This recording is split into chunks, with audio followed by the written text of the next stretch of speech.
خب همونطور که تو ویدیو قبلی دیدیم ما چسب اضافه اونو زدیم بین این دوتا بلوکه ببینیم این چسبه چقدر استحکام داره. اول ببینیم که خوب چسبیده میزنیم زمین ببینیم جدا میشه. یه بار روش وایسا یه علا کلنگ زیرش بذارن حالا میرم روش وایسا ببینم میشکنه یا نه. اوه بلوک شکست چسب هنوز جدا نشده. پس نتیجه میگیریم این چسب از سیمان محکم‌تره میتونیم بهش اعتماد کنیم. تو ویدیو قبلی ما اینا رو چسبونیم به دیوار چسبمون تموم شد بریم چسب بگیریم. چسبمون تموم شد اومدیم مغازه آقا محسن. البته خرید آنلاین هم میتونید ازشون داشته باشین چون خیلی از کالاهاشون تو خیلی از جاها پیدا نمیشه. مثلا کارتون یه چیزیه که خیلی سریع با آب خراب میشه ولی این کارتون آب توشه چون با عایق بند مایع داخلش عایق شده. رنگ سفید و آبیشو میزنن مثلا کف استخر و اینا رو عایق میکنن. اینم گذاشتن اینجا که شما بفهمید این چقدر کیفیتش خوبه. خود آقا محسن بیزنسمن قهار. آقا دم شما گرم.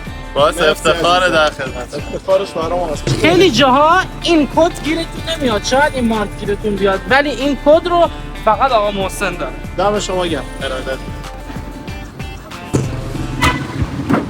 داستان تازه شروع میشه. اینجا اونجاییه که ما داریم دیوارمون رو درست میکنیم ولی کوچه رو اومدن خاک ریختن و متاسفانه به خاطر بدقولیای آقای پیمانکار نیومدن کوچه رو صاف. بچه‌ها فقط به خاطر شما یه کوچه خفن درست کردیم. کوچه چنار رو نگاه حاجی چقدر خوشگله اینجا. بعد میخوایم اینجا رو سنگ فرش کنیم با پول فقط یوتیوب و پول لیوانا که فروختیم. اینجا رو بسته بودن ماشین رو گذاشتیم اونجا. ولی چه کوچه خوشگل خفنه. آقا از سال 97 که الان 1403 6 سال من این ماشین رو سوارم. رنگش فابریک آفتاب سوخته شده ولی به هیچ جا نزدم. اگر دنبالم میکردین میدونین که اینو یه بنده خدای اومده نصف شب زده رفته یه نفر زده اینجا رو نابود کرده. الان میشه یه گلگیر رنگ یه صندوق عقب رنگ. منم تا عمرم تصادف کردم. آش نخورده و دهن سوخته واقعا. دروغ میگم بنز بود یا نبود؟ بنز 2 دره یه لایک کنه. وقتی میگه با بنز 2 در میام دنبالت. واقعا هم چندین میلیارد پولشه. نه حاجی با 300 تومن یه خبر اینجوری بهت میدن چه خبره؟ آقا بیا کمک خدایی. بچه‌ها 50 کیلوه. خب 2 تا کیسه 25 کیلو. 25 کیلویی واقعا بعضی سبکی نیست. به راه اومدیم. حقیقتش بدنمون آمادگی کارو نداره. میدونی 50 کیلو زیاد نیست. کوچه خیلی ناهمواره باید از توی خارا بیان خیلی سخته. دیگه اینا رو دونه دونه آوردیم. چسبامون رو میذاریم اینجا. بریم 2 تا چسب دیگه هم بیاریم. یکی از دلایلی که الان چند روزه نرفتیم شیشه جمع کنیم چون شیشه واقعا سنگین و بدباره. توی سنگ و سوغاتا نمیتونیم بیاریمشون اینجا. این کوچه به زودی صاف میشه. یه اسپانسر خفن هم داریم برامون وانت خریده خشک صفر. یو میخوایم بریم از شهرها و شهرستانه اطراف هم که برامون شیشه جمع کردن شیشه هامون رو برداریم بیاین. ای والله بچه‌ها هر جا بار خواستین حمل کنین من و سهراب هستیم. حقیقتشو بخوایم برای اینی که کوچه چناریمونو سنگ فرش کنیم پول کم آوردیم. روزی چند سهراب؟ روزی 1,000,000 تومان در بیاریم 2 سال دیگه نخوریم چیزی هم گرون نشه میتونیم سنگ فرش کنیم. بچه اینجا تنها چیزی که خارجیه این چسبوه که آلمانیه. پرچم آلمان رو نگاه Made in Germany. 4 تا کیسه 25 کیلویی آوردیم که دیگه تموم نکنیم. الان سورپرایز رو کنیم یا بعد؟ نه همین الان بیاین می‌خوایم. آقا اینا که دیگه چسبیده. این ردیفه. این ردیف. قرار بود که ما یه ردیف اینجوری روش برعکس کنیم. ولی یه مشکلی که پیش میاد این دوتا الان فرقش چیه؟ این یکی شله. به پایینی گیر نکرده. ولی این به پایینیش گیر کرده. خب این تکیه‌گاه نداره. فقط چسبه میتونه نگهش داره. ولی اینجوری اگر ما شیشه ها رو بچسبونی هم به پایینی تکیه‌گاه داره هم که بدون آفت یه جورایی یعنی بدونی که به مشکل بخوریم میتونیم بچینیم و بریم جلو. دوست داشتیم اونجوری بشه ولی به خاطر فاصله در حد 1-2 میل کم و زیاده و ما نمیتونیم فشار بیاریم چون هم شیشه ترده هم ملات پشتش یکم فشار بیاریم ممکنه بشکنه. به خاطر همین تصمیم گرفتیم که اینجوری بچینیمشون. مثلا این عنکبوته اینجا رو سیف دیده اومده لونه کرده ولی چرا مرده از بین رفته؟ به خاطر این توی آفتاب داخلش انقدر گرم میشه بر اثر گلخانه‌ای انقدر داغ شده که سوخته بدبخت توش مرده. آره آب بدنش تبخیر اومده شده و اینجا مرده. تار عنکبوت بسته بعد مرده. انگار زنده است. نه آجی زنده کجا؟ نه مرده. مرده. سوخته بدبخت از اثر گلخانه. ما اینجوری به یادگار میچسبونیمش به دیوار که دیگه و ازش یاد عنکبوتی می‌کنیم. در دام شیشه. اثر گلخانه و شیشه‌ای که انسان درست کردن نیفته. خیلی اومدن کامنت گذاشتن این چه کاریه که شما انجام میدین، اینم طبیعته. عزیز من این چند هکتار طبیعت رو ما پاک کردیم، تو 100 متر جا چیدیم. 100 متره اینا پخش بوده تو طبیعت. این چه حرفی میزنی؟ بهتر از هیچیه. یاد بگیریم از هر چیز ایراد نگیریم. نمیخوام خودم رو توجیه کنم یه عالم جنگل و بلوط و اینا زیر شیشه بوده، ظاهر رو خراب میکرده، امکان آتش سوزی وجود داشته، اومده متراکم شده تو 100 متر جا و الان داره یه کار معماری باش انجام میشه. مرسی آقا سهراب، حرفات خیلی مفید بود. برای اینکه آقا سهراب خوشحال بشه یه دونه کامنت بذاری نه والا. علاوه بر اینی که میشه این شکلی گذاشتش، یه راه حل دیگه هم داره که ما میتونیم خودمون رو اذیت کنیم و مزاحم داشته باشیم. این شکلی بذاریمش. ها این شکلی و بعدی هم این شکلی. ولی میدونیم باگ داستان کجاست؟ دقیقاً اینجوریه. آره اینجوریه. بچه این شیشه های لیمونادی ها اندازش با این شیشه های دلستر ساده های بنوشا یکیه، فقط رنگش فرق داره. ما این ردیف زیری رو سبز چیدیم به خاطری که اندازه های ردیف بعدی هم همین باشه. میخوایم بیایم بهنوشا رو از وسط این جمع کنیم، بهنوش قهوه‌ای ها رو جمع کنیم، ردیف بعدی رو بهنوش قهوه‌ای بچینیم. فکر کنم ایده خوبی باشه. ویدیو قبلی ما رفتیم یکی یکی شیشه جمع کردیم اومدیم، ولی الان میدونیم که از اینجا تا اونجا 231 شیشه هست. هر بلوکی 7 تا شیشه بوده، 33 تا بلوک، 33 ضرب در 7 231. پس 231 از این بهنوشا باید بریم جمع کنیم. چه یه بهنوش جمع کنیم؟ تو کامنت ها بنویسین که بهنوش بختیاری رو بیشتر دوست دارید یا طباطبایی. ما این مدل بهنوش داریم، این مدل هم بهنوش داریم، یه مدل دیگه هم داریم که بر نداشتیم. این شد 108 تا، مجبور شدیم لیموناد بذاریم وسطش. آقا سهراب در تصویر میبینید مثلا یکی در میون یا دو تا در میون لیموناد بچینیم، چون تعداد این بهنوش ساده هامون کمه. من احساس میکنم که زیر این علفا میتونم شیشه بهنوش پیدا کنم. درگیری انسان و طبیعت همش هم قاطی چیدیم برای نمی‌کردیم بقا. یه روزی بخوایم بشینیم جداشون کنیم، داخلش نمیشه راه رفت. اگر الان سهراب بخوره زمین یا اون شیشه رفت تو کلیه‌اش. سعی میکنم از صورت بخورم زمین، از پشت بخورم زمین. خیلی اوضاع خیته. مارکو لای علفا چه برای من آورده ای؟ شیشه لیموناد احتمالاً به زودی مجبوریم که اینا رو از اول بچینیم. فعلا دیوارمون رو یه حدی ببریم جلو، بیا اینا رو. اگه افتادم انشالله که شیشه می تو دهنم.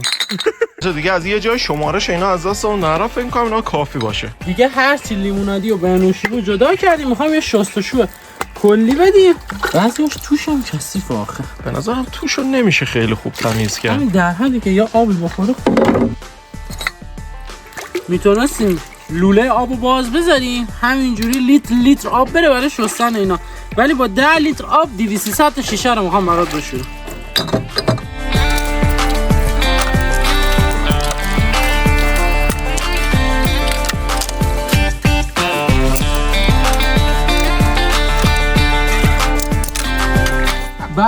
این بچه ها که صابونه برامون تحمل میکنن. بچه ها فاتی، مینا، مرجان و مریم. میگم اینا چرا 4 تا قرار بود 5 تا بشن یکی دیگه. ولی خب حالا به هر حال 2 تا تخم گذاشتم. گرم تازه از تو گرم دارم با بابام صحبت میکنم. اون یکی رو مثل اینکه کلاغ زده تو سرش پس کلهشو سوراخ کرده. باش کار نداری. یه کلاغ امکان داره یه مرغ رو بکشه، یه کلاغ امکان داره تخم مرغ هم بدوزه.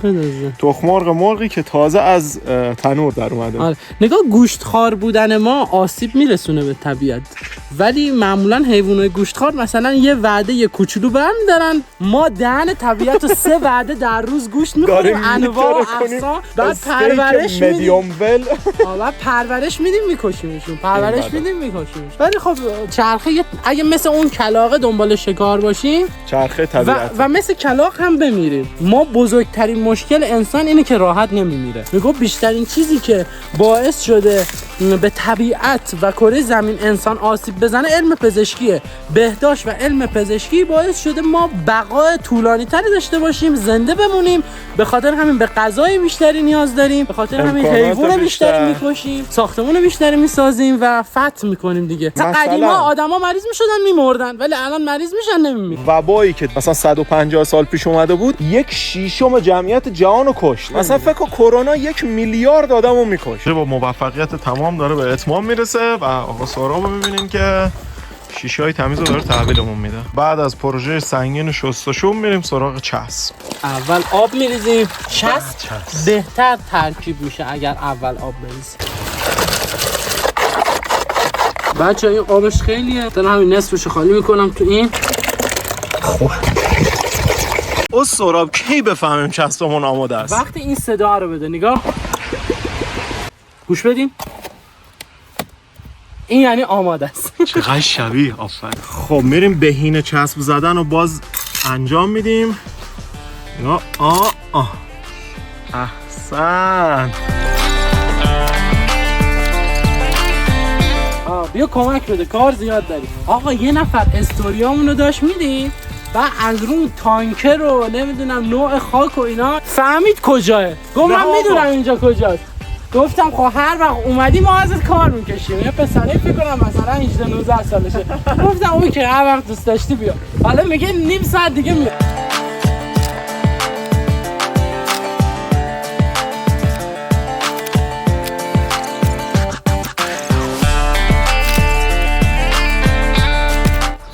چهار تا بینوش، 2 تا لیموناد. ترکیب و نگاه پشما. ببین ترکیب و رنگو. بچه 2 تا مارک لیموناده، روی یکیش نوشته لیموناد LI، روی یکیش نوشته لیموناد LE.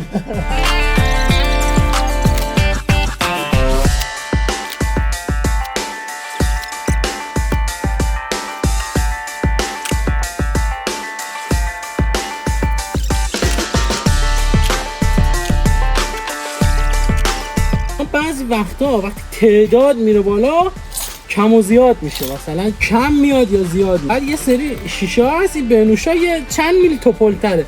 آره. چند تا یه بار وقتی میبینم مثلا داره کم میاد یه دونه از این توپلا میذارم جبران بشه، همش بچسبه به هم.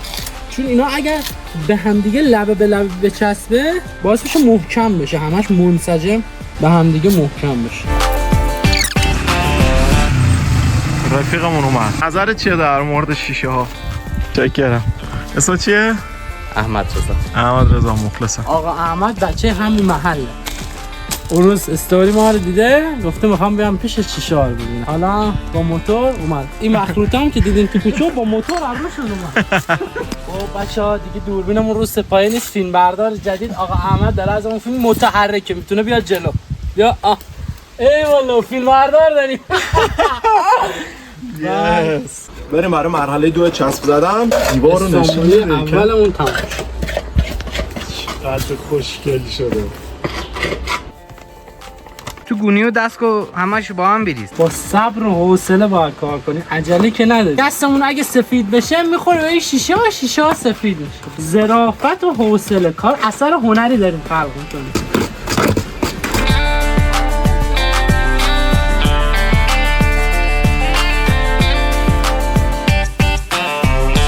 جذاب داره میشه، بعد داره جذاب میشه. ولی چسب درست کرده، این چسب نزنیم خراب میشه چسب و مجبوریم کار کنیم. انقدر دیگه از این ردیفه مونده، انقدر ردیفه رو تموم کنیم هنوز چسب داریم. باید دوباره بریم ردیف سومی هم یکم بچینیم که دیگه چسب حروم نشه. داستانیه میگم، ما اینقدر میخوریم که تموم بشه، نمیخوریم که سیر بشیم. آقا ردیف سوم میخوایم از اینا بزنیم. خب باربیکن بزنیم، دلستری. ولی داستان اینه که اینا همشون چسب دارن. اینا رو بکنیم آجی با ناخون خیلی سخته. درد میکنه، نگاه پشتش کبود شد از بس با ناخون اینا رو کنده. بچه‌ها موفق شدیم چسب رو تموم کنیم. محسن در حال شستن بند و بساط بناییه که خوش نشه چسب داخلش. تا اینجا ردیف سومو تونستیم شیشه بچسبونیم. اینجا به خاطری که این شیشه ها بزرگتر از ایناه بعضی جاها نظمش خورده به هم ولی سعی کردیم دیگه کارو در بیاریم. نتونستیم فیلم بگیریم چون دیگه واقعا خسته و گرسنمونه. در مورد آفتاب اینجا هم یه بار تو ویدیو بهتون میگم واسه همیشه بدونید، آفتاب که دیگه افتاد این سایه انداخت رو این، یعنی ساعت 1 و 2 ظهر رد شده. الان دیگه ما از صبح ساعت 7 داریم کار میکنیم و دیگه خسته و گرسنه ایم. صبحونه هم نخوردیم. فقط دیشب شام سنگین خورده بودیم.